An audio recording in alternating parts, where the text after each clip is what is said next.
अस्सलाम वालेकुम नाज़रीन। उम्मीद है आप सब खैरियत से होंगे। आज मैं आपके लिए लेके आया हूँ टोयोटा अल्टस 2014 का रिव्यू। इसमें आपको गाड़ी के बारे में मुकम्मल तफसील बताई जाएगी और वीडियो के एंड में कॉन्टैक्ट नंबर और लोकेशन भी बताई जाएगी। तो वीडियो के एंड तक ज़रूर देखें और वीडियो पसंद आए तो वीडियो को लाइक करें और मज़ीद रिव्यू वीडियोज़ के लिए चैनल को सब्सक्राइब कर दें। शुक्रिया।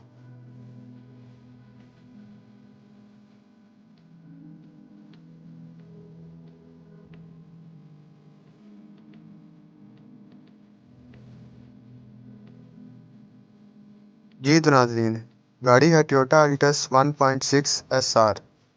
मॉडल है 2014। ट्रांसमिशन इसकी ऑटो है। सनरूफ इसका वर्किंग कंडीशन में है। बॉडी इसकी टोटल जेन्युइन है। सील बाय सील गाड़ी जेन्युइन है, स्क्रैच लेस गाड़ी है बिल्कुल। नीट एंड क्लीन इसका इंटीरियर है। इंजन, गियर, सस्पेंशन 100% ओके है गाड़ी के। टायर्स इसके 80% है गाड़ी के। एंड्रॉयड पैनल इंस्टॉल्ड है इसमें। रजिस्ट्रेशन इसकी इस्लामाबाद की है, कंप्लीट डॉक्यूमेंट्स वगैरह के साथ। टोकन इसके अपडेटेड हैं। लोकेशन जो इसकी है वो है रावलपिंडी। ओनर जो इसकी डिमांड कर रहे हैं वो 31 लाख है। बाकी मौके पे मज़ीद कमी पेशी हो जाएगी।